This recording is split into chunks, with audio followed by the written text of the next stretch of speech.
인물 중국사. 한나라와 흉노의 전쟁과 여태후의 섭정. 백등에서 흉노에 포위당하는 유방. 한 왕조 초기 흉노의 묵돌 선우는 끊임없이 한 왕조의 북쪽 9년을 공격했는데, 묵돌은 이름이고 선우는 왕을 뜻하는 흉노족 단어입니다. 한나라 고조 7년인 기원전 200년 9월 묵돌 선우가 이끄는 흉노의 대군이 한나라에 침입해 마읍에서 한왕신을 포위하자 한왕신은 사람을 보내 묵돌에게 강화를 청했는데, 이것이 한나라 고조 유방의 의심을 사고 말았습니다.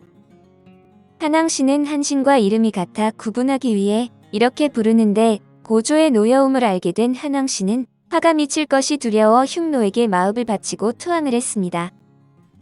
이후 묵돌 선우는 한왕신의 도움을 받아 남쪽으로 진격했고 구주를 넘어 진양을 포위하고 공격을 했습니다. 그러자 유방은 한왕신을 응징하고자 직접 대군을 이끌고 북쪽으로 향했는데, 한왕신은 한나라 군대를 맞아 결국 무참히 패했고 혼란을 틈타 흉노로 도망을 쳤습니다. 한편 유방은 묵돌이 대곡에 주둔한다는 보고를 받고 그를 공격하려고 염탐꾼을 보냈는데, 묵돌이 이를 간파하고 정예 병사와 건장한 우마 등은 숨기고 늙고 약한 병사와 가축뿐인 것으로 위장을 했습니다. 유방은 그의 계략에 넘어가 한나라 군사 32만 명을 전부 북쪽으로 보내서 흉노를 치게 했고, 적의 동향에 관한 유경의 보고를 무시한 채 직접 선두 부대를 이끌고 평성으로 향했습니다. 결국 백등산에서 한나라 군대는 묵돌의 40만 정예 기병에게 무려 7일 동안 포위되게 됩니다. 흉노의 포위망을 뚫지 못해 고립되어 있던 중에 진평의 계략으로 묵돌의 왕후인 연제에게 많은 뇌물을 준 뒤에야 비로소 포위에서 벗어나 한나라 대군이 주둔하는 평성으로 돌아올 수 있었습니다.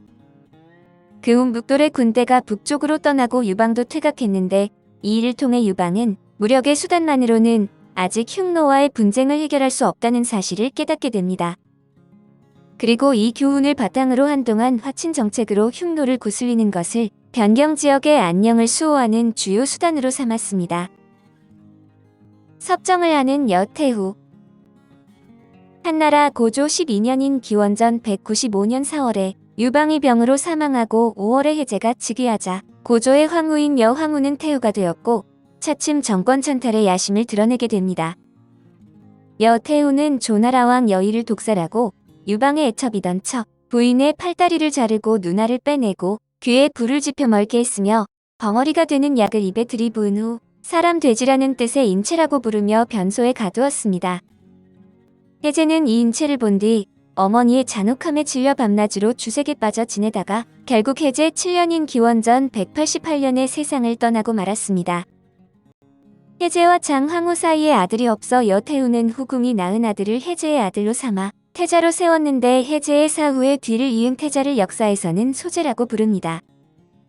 이후 소제가 어려 여태후가 섭정하며 황제의 권력을 행사했는데, 이듬해 즉 고후 원년인 기원전 187년 여태후는 여씨들에게 분봉하는 일로 왕릉 등의 대신과 유씨 제후왕들의 강력한 반대에 부딪혔습니다. 이에 화가 난 여태후는 승상 왕릉을 끌어내리고 측근인 심식기를 좌상에 앉혀 조정을 좌지우지했고, 유씨 제후왕을 제거하며 유씨 성이 아닌 왕에게는 분봉하지 말라는 맹약을 어기며 여씨들에게 분봉하는 데 주력했습니다. 여씨가 대거왕으로 봉해지면서 한 왕조의 근본 체계가 흔들리고 공신들이 피해를 보게 되었는데, 이로써 분쟁의 씨앗이 뿌려져 여태후의 사후에 여씨들의 난이 일어나게 됩니다. 유씨 천하를 안정시키는 주박. 한나라 고후 8년인 기원전 180년 7월에 여태후가 병으로 죽고 9월에 여씨 일족 일부가 병사를 모아 반란을 일으켜서 정권을 찬탈하고자 했습니다. 그러자 제나라 왕 유양이 왕이 되어서는 안 되는 사람을 제거한다는 명분으로 군사를 일으켜 한나라로 향했고, 한나라의 상국 여산이 대장군인 영의무 관영에게 군대를 이끌고 여씨 반란군에 맞서 싸우게 했습니다. 관영은 본래 유씨에게 충성한 공신 무리에서도 핵심 인물이었는데, 그는 군사를 이끌고 형양에 이르러 그곳에 주둔하며 사람을 보내서 제나라 왕과 연합하고는 여씨의 반란을 기다렸습니다. 한편 도읍에서는 태의주발, 우승상 진평 등이 비밀 모의를 하며 상장군 여록이 병권을 내놓게 할 계략을 짰고, 주발이 군문에 들어가 호령을 했습니다. 여씨의 편을 들 사람은 오른쪽 어깨를 드러내고 유씨의 편을 들 사람은 왼쪽 어깨를 드러내라.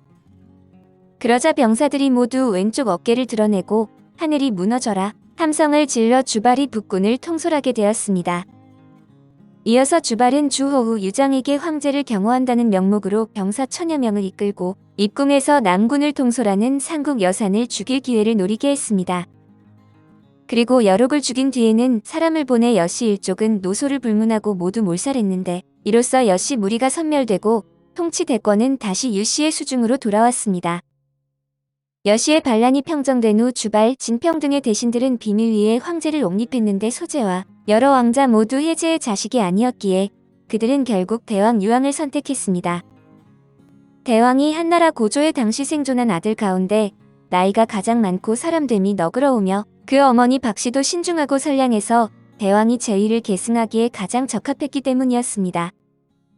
그해 윤 9월 대왕 유왕 일행이 장안으로 와 여러 군신의 추대를 받아서 황제에 즉위하니 그가 바로 태종 효문 황제인 문제인데 즉위 후 천하의 사멸령을 내리고 휴양생식 정책을 적극적으로 시행해야 한 왕조의 성세를 열었습니다. 문경의 7을 여는 문제와 경제. 한나라 고후 8년인 기원전 180년의 한나라 문제는 즉위 후 계속해서 휴양생식 정책을 펼쳤는데 문제의 기본 정책은 농업을 위주로 부역과 세금을 가볍게 하며 법과 금지를 줄이는 것이었습니다. 농민의 부담을 줄이기 위해 농민에게는 곡식을 심을 것을 장려했고 15분의 1을 내던 전조세를 30분의 1로 바꾸었다가 나중에는 아예 걷지 않았습니다. 또 부역을 경감시키기 위해서 문제는 제후들을 각자의 본국으로 귀양하게 해서 병사들이 물자를 운송하는 고통을 덜게 했습니다.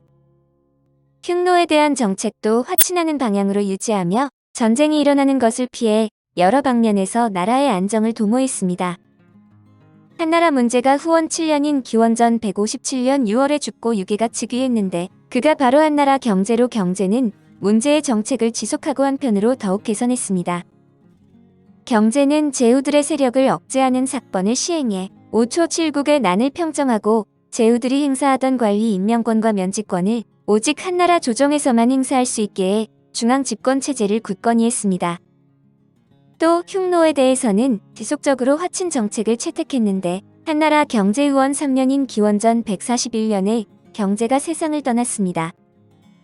한 문제와 한 경제가 통치한 39년 동안에는 사회가 상대적으로 안정되고 경제가 번영해 백성이 넉넉한 생활을 할 수 있어서 역사에서는 이 시기를 문경의 치라고 부릅니다. 5초 7국의 난을 평정하다.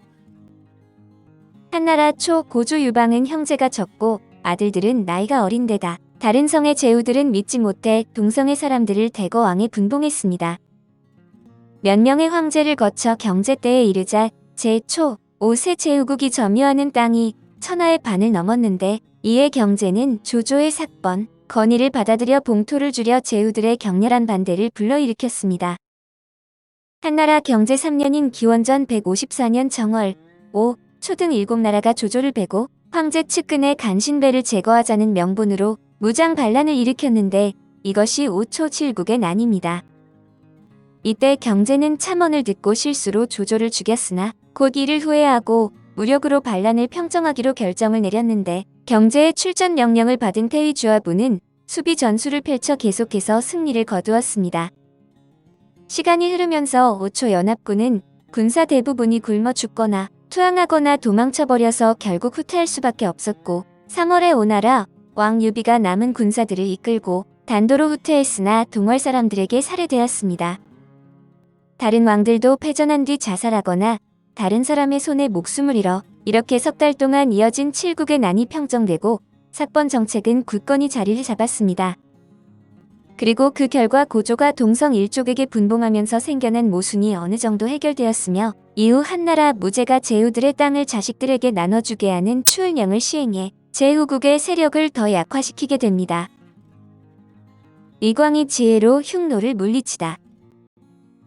한나라 고조가 백등에서 포위된 이후 한 왕조의 역대 황제들은 흉노의 화친 정책을 펼쳤는데 경제시대까지 흉노는 늘 한 왕조의 북쪽 9년을 침범했지만 큰 위협을 가하지는 않았습니다. 그러다 경제중원 6년인 기원전 144년에 흉노의 기병이 상군과 안문을 침범해 한나라 황실 수렵장에서 말을 약탈하고 한나라 이졸 2천여 명을 죽이는 사건이 일어났습니다. 당시 상군의 태수이던 이광이 기병 100여 명을 이끌고 순시를 나갔다. 흉노 기병 수천 명을 만났는데 흉노군을 보고 부하들이 겁에 질려 달아나려 하자 이광이 저지하며 말했습니다. 우리는 지금 본진에서 수십 리나 떨어져 있다. 기병 100명이 도망친다면 흉노는 활을 쏘며 추격해 우리를 전멸시킬 것이다. 하지만 우리가 도망치지 않으면 흉노는 우리를 유인책으로 여겨 감히 공격하지 못할 것이다. 그리고 부하들에게 전진 명령을 내려 흉노의 진지에서 2리 정도 떨어진 곳까지 다가간 후 말 한 장을 풀고 있는 여유로운 모습을 보이게 했습니다. 해질 무렵 100마를 탄 흉노 장수가 자기 병사들을 순시할 때 이광이 기병단 10여 명을 이끌고 가서 그를 죽이고는 돌아와서 다시 안장을 풀고 누워 휴식을 취했습니다. 곧 날이 어두워졌으나 흉노는 한나라 군대가 근처에 매복해 있을지도 모른다는 생각에 감히 반격에 나서지 못했습니다. 한밤중이 되자 흉노는 한나라 대군이 습격해 올지 모른다는 두려움에 북쪽으로 철수해버렸고 이광은 날이 박자 군대를 이끌고 무사히 본진으로 돌아왔습니다. 오늘 인물 중국사는 한나라와 흉노의 전쟁과 여태후의 섭정이었습니다.